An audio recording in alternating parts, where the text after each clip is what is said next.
नमस्कार। महाविद्या YouTube channel में आपका हार्दिक स्वागत है।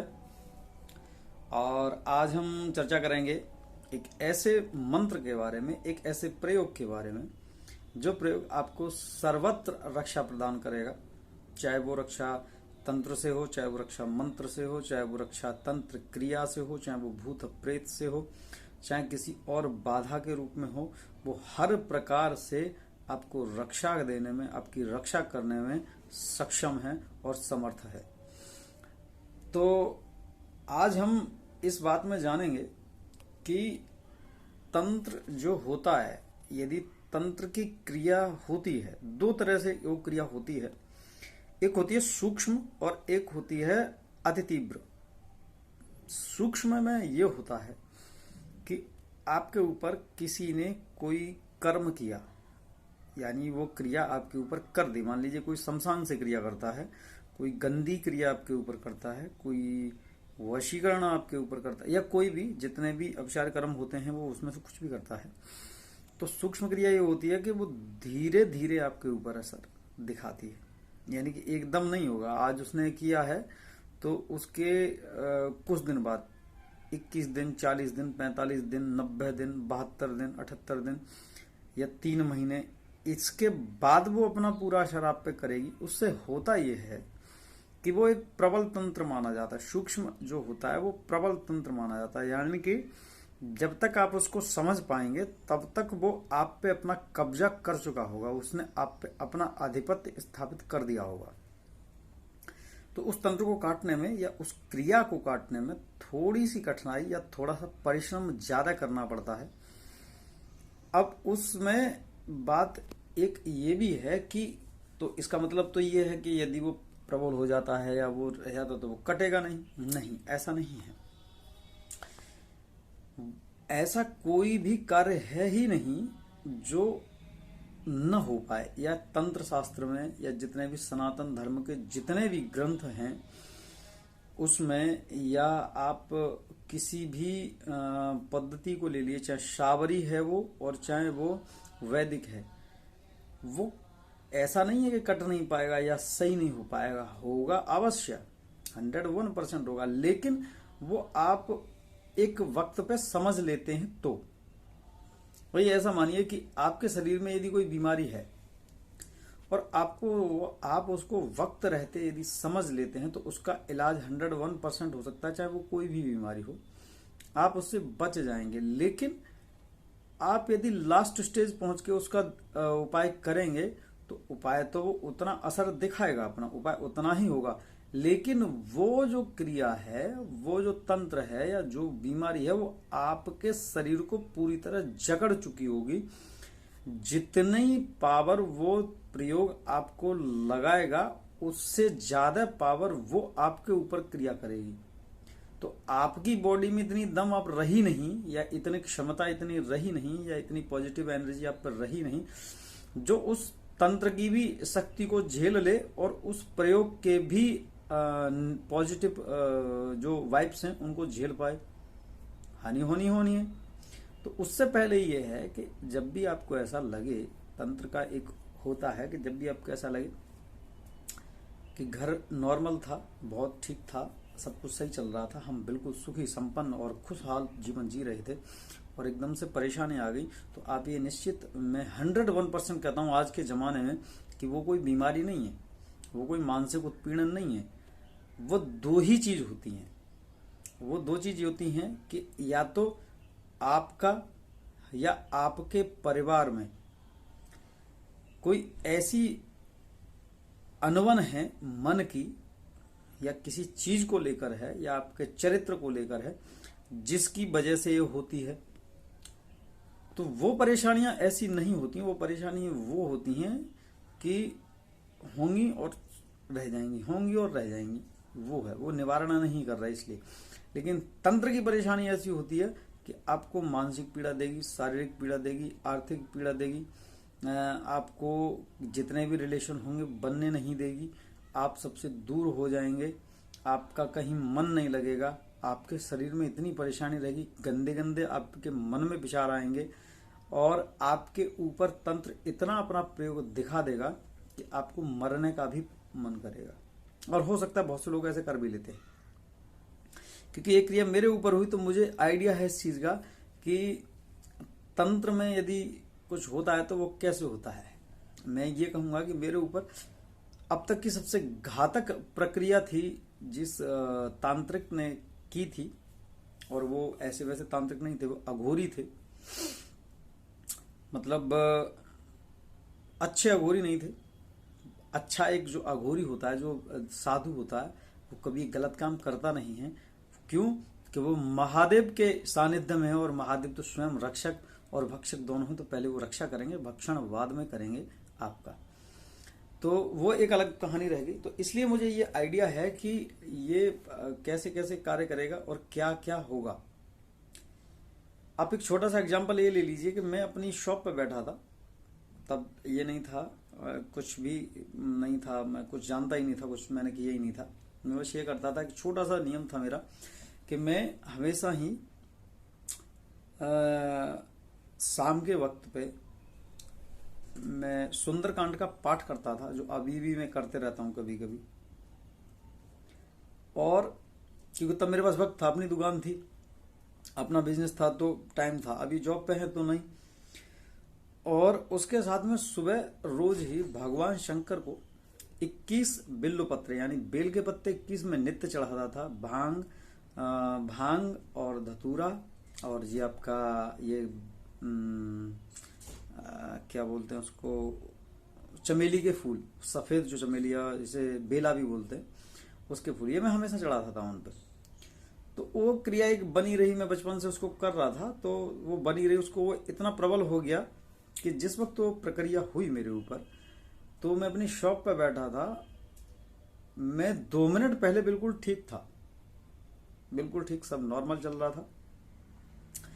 और नॉर्मल चलते चलते, क्योंकि उन साधुओं से कुछ दिन पहले मेरी अनबन हो गई थी किसी बात को लेकर के, वो मेरे घर आते जाते थे, अच्छे रिलेशन मेरे फादर से थे, लेकिन वो समझ नहीं पाए कि वो क्या है। तो अब हुआ यूं कि मैं बैठा था, बैठने के बाद मेरी शॉप पे ग्राहक आए, कस्टमर आए। तो क्योंकि मैंने ऑलरेडी पढ़ाई बिजनेस की करी है, तो मैंने मार्केटिंग का था, फिर उसके बाद मैं एक नामचीन कंपनी में, बढ़िया कंपनी में मैंने 2 साल जॉब भी करी। उसके बाद फिर मैंने अपना काम बिजनेस का, मुझे फुल आइडिया है। अब किया तो हुआ ये कि जब कस्टमर आए तो ग्लास का गेट जो एंट्री गेट पे होता है, उन्होंने वो जो खोला बाहर के लिए, आपको उन्होंने जब पुल किया उसको, तो आप ये मानो कि वो स्वतः ही बीच में से टूट गया, यानी कि 2 हिस्से हो गए। वो तो ये वो लड़की का बहुत अच्छा वक्त था कि वो शीशा टूट करके उस लड़की के ऊपर नहीं गिरा, अन्यथा वो बीच में से 2 हिस्से हो जाते उस लड़की के। वो टूट गया, वो डग गया शीशा, और वो रुक गया किसी कारणवश, पता नहीं कैसे, लेकिन मैं डर गया कि ये हुआ क्या, शीशा टफन ग्लास लगा होता है तो ऐसे टूट कैसे जाएगा। अच्छा, हमने वो निकाल के रखा। जब मैंने वो निकाल के रख दिया, मैं मतलब मन इतना ज्यादा हो गया कि मैंने वो निकाल के रखवाया, मेरे दोस्त वगैरह थे वहां पे, तो निकाल के रखवाया, वो निकाल रख के और मैं शॉप को बढ़ा के और मैं चल दिया। शाम के 5 बजे थे। जब मैं बाहर निकला और अपनी गाड़ी तक पहुंचा ही था कि मेरे सबसे पहले मेरे पैरों में दर्द हुआ, नीचे घुटने से नीचे जो ये पिंडलियां होती हैं, इनको हम तिली बोलते हैं, पिंडली बोलते हैं, इनमें दर्द हुआ। उसके बाद मेरी जांघों में दर्द होने लगा, कंधों में दर्द, और शरीर, कंधे इतने भारी हो गए, ऐसा लगा कि किसी ने कुंटल के हिसाब से वजन रख दिया मेरे पर, खड़ा नहीं हुआ। सांस आनी मुझे दिक्कत होने लगी। पसीना एकदम से इतना आया, जबकि जनवरी का महीना था, इतना पसीना आया कि पसीने के मारे कपड़े भीग गए। मैंने अपने फादर को फोन करा, ऐसे ऐसे बात है, तो उन्होंने किसी को फोन करा, गांव में कोई ओझा वगैरह थे, तो उन्होंने बताया कि तुरंत ऐसे ऐसे बात है, कहीं से उस पर कोई मारण की प्रक्रिया एकदम तुरंत से हुई है, जो वो क्योंकि शरीर सही था एकदम, तो वो झेल गया। कुछ अपने कर्म भी थे वो, जो जिनसे मैं बच गया। उस दिन का मेरा एक्सपीरियंस ये है कि जब भी तंत्र आपके ऊपर होता है तो अति तीव्र होगा तो वो एकदम ही असर करेगा। यदि आप झेल गए तो ठीक है, अन्यथा काम हो जाएगा आपका। और यदि सूक्ष्म हुआ तो धीरे धीरे। तो अब दोनों ही प्रक्रिया में मैं आपको एक मंत्र ऐसा दे रहा हूं, आप उस मंत्र को किसी भी होली, दिवाली, दशहरा या नवरात्र में आप उसको सिद्ध कर लें। साबरी मंत्र है, लेकिन इतना प्रबल मंत्र है कि तंत्र की ऐसी की तैसी, कितना ही पावरफुल तंत्र आप पे करा हो उसने, वो तंत्र वापस जाएगा जरूर, गारंटी से जाएगा, और डबल तीव्रता के साथ जाएगा। जितनी पावर से आपके पास आएगा डबल पावर से वो लेके जाएगा उसको। तो ये हनुमान जी महाराज का प्रयोग है। आप इसको कभी भी किसी भी शुभ पर्व पे, ये शाबरी मंत्र है, और मंत्र मैं आपको बोल के बता देता हूँ और डिस्क्रिप्शन में भी मैं आपको दे दूंगा उसको। तो आपको करना क्या है कि नियम यह है कि किसी भी, यदि आपको कोई शुभ पर्व निकल जाता है, होली, दिवाली, दशहरा और नवरात्र निकल गए हैं, तो आप किसी भी मंगलवार से 40 दिन तक आप इस मंत्र को जपते रहिए। किसी भी मंगलवार से आप जाएंगे, हनुमान जी महाराज को चोला चढ़ाएंगे, भोग देंगे उनको।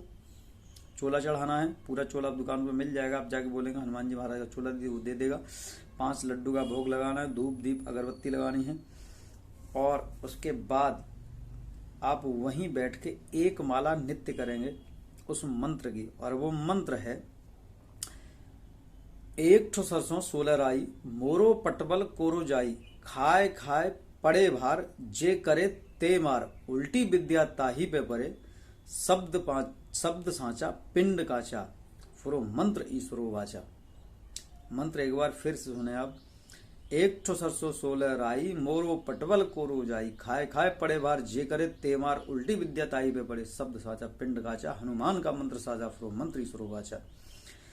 1 ठो सरसों 16 राई, मोरो पटबल कोरो जाई, खाए खाए पड़े भार, जे करे ते मार, उल्टी विद्या ताही पे पड़े, शब्द सांचा पिंड काचा, हनुमान का मंत्र साजा, फुरो मंत्र ईश्वरो वाचा। 1 ठो सरसों 16 राई, मोरो पटपल कोरो जाई, खाए खाए पड़े भार, जे करे ते मार, उल्टी विद्या ताई पे पड़े, शब्द सांचा पंड काचा, हनुमान का मंत्र साजा, फुरो मंत्र ईश्वरो वाचा। इस मंत्र की आप एक माला रोज करिए 40 दिन तक। 41वें दिन आप उन्हीं भगवान हनुमान जी को चोला, यदि मंगलवार है चोला चढ़ा दी, मंगलवार शनिवार है तो नहीं है तो आप उनको भोग लगाइए, अच्छे से उनका धूप दीप उनको दिखाइए, और जो भी प्रसाद आप ले गए वो आप वितरण कर दीजिए। मंदिर में कुछ दान दक्षिणा आप खाने पीने की सामान या धूप बत्ती अगर चढ़ा दीजिए, ये प्रयोग सफल हो जाएगा। जब भी आपको ऐसा लगे कि ये ऐसा हो रहा है मेरे ऊपर, अब आपको क्या करना क्या है कि आप काली सरसों ले लीजिए और काले उड़द ले लीजिए। काली सरसों और काले उड़द लेकर के अब दक्षिण दिशा की तरफ खड़े हो जाइए। दक्षिण दिशा की तरफ आप मुख कर लीजिए और खड़े हो जाइए। अब वो दोनों जो चीज हैं, एक दाना उड़द का और एक चुटकी सरसों, आप भरते रहिए उसमें से, और अपने ऊपर से ये मंत्र बोलते हुए एंटी क्लॉकवाइज उल्टा आपको उतारना है कि 1 ठो सरसों 16 राई, मोरो पटबल कोरो जाई, खाए खाए पड़े भर, जे करे ते मार, उल्टी विद्या ताई पे पड़े, शब्द सांचा पिंड काचा, हनुमान का मंत्र साजा, फुरो मंत्र ईश्वरो वाचा। और इतना पढ़ने के बाद वो जो आपकी चुटकी में सरसों और वो दाना है काले उड़द का, उसको आप दक्षिण दिशा की तरफ फेंक दीजिए। मतलब बहुत तेज से फेंकिए, जितनी तेज आप फेंक सकते हैं उसको। ऐसा आपको 21 बार करना है। अब देखेंगे कि यदि कोई आपका जानने वाले ने किया होगा, पड़ोसी ने किया होगा, जानने वाले ने किया होगा, किसी रिश्तेदार ने ऐसा कराया होगा, तो 24 घंटे के अंदर आपके पास वो खबर आ जाएगी वो बंदा बहुत बीमार है, उसकी बहुत हालत खराब है। ये आप निश्चिंत मान लीजिए, ये मेरा दिल कहता है, और ये मेरा प्रयोग भी ऐसा है कि आज तक ये विफल गया ही नहीं। अच्छे तांत्रिकों से टक्कर ले आया मैं, लेकिन हुआ किसी पे कुछ नहीं। जिस वक्त ये मंत्र लगता है ना, उस वक्त तो आप ये मान लीजिए कि कितनी भी प्रबल विद्या वापस गारंटी से जाएगी, 101% जाएगी और जाएगी। तो आप इस मंत्र को कर लीजिए, इस मंत्र को सिद्ध कर लीजिए। देखिए ऐसा होता है कि बहुत ज्यादा नियम पाठ आप नहीं कर पाते हैं, तो आप छोटे छोटे मंत्र आप सिद्ध कर लीजिए और अपने बचाव के लिए उनके पास सेफ रखिए। सिद्ध करने के बाद करना आपको ये होता है कि रोज आप नित्य ही 21 बार आप उसको जाप करते रहें या 40 बार पढ़ते रहें, एक माला करते रहें। और नहीं हो पाता है तो किसी भी सिद्ध पर्व जैसे होली, दिवाली, दशहरा, नवरात्र, उसमें आप पढ़ते रहें, वो सिद्ध जागृत रहते हैं मंत्र। जब भी जरूरत पड़े यूज कर दीजिए तुरंत। देखिए ऐसा होता है कि जब अपने ऊपर या अपने परिवार के ऊपर बात आई होती है ना, तो फिर पीछे नहीं हटा जाता। आपको मैं इतने, आपके तुणीर में जो तर्कस होता है उसमें इतने मैं रक्षात्मक प्रयोग आपको बाण के रूप में दे दूंगा, वो बाण ऐसे रहेंगे कि वो कभी विफल नहीं जाएंगे, सफल ही होंगे। आपकी विजय ही होगी, आप हारेंगे नहीं। तो आज के लिए इतना ही।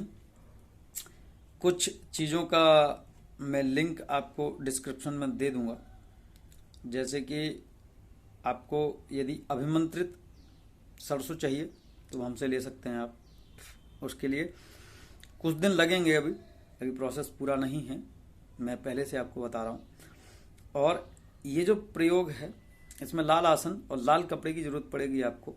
लाल ही आसन होना चाहिए, लाल ही कपड़ा होना चाहिए, रुद्राक्ष की या लाल तुलसी की माला होनी चाहिए, उस पर करेंगे। यदि आपके पास है बहुत अच्छी बात है, आप आसपास से लेना चाहते हैं तो ले सकते हैं, अन्यथा मैं लिंक आपको डिस्क्रिप्शन में दे दूंगा कि आप वहां से लेंगे और आसानी से आपको ले सकते हैं, वहां से भी परचेज कर सकते हैं। तो इसी के साथ मैं अपनी वाणी को विराम देते हुए मैं ये फिर पुनः एक बार कहूँगा कि यदि आप मेरे चैनल पर नए आए हैं तो आप मेरे चैनल को लाइक करें, शेयर करें, सब्सक्राइब करें, और जो भी मेरे बताए अनुसार जो भी जानकारी है आपको अच्छी लगे तो आप प्लीज़ कमेंट भी करें। और इसी के साथ मैं अपनी वाणी को विराम देता हूँ, इसी उद्देश्य के साथ कि कल पुनः फिर आपके लिए एक अलग प्रयोग में लेकर उपस्थित रहूँगा। तब तक के लिए हनुमान जी महाराज, माँ भगवती, अष्टभुजी दुर्गा से मेरी प्रार्थना है कि आप सभी सुखी और संपन्न रहें, आपका परिवार स्वस्थ और सुरक्षित रहे। धन्यवाद, नमस्कार।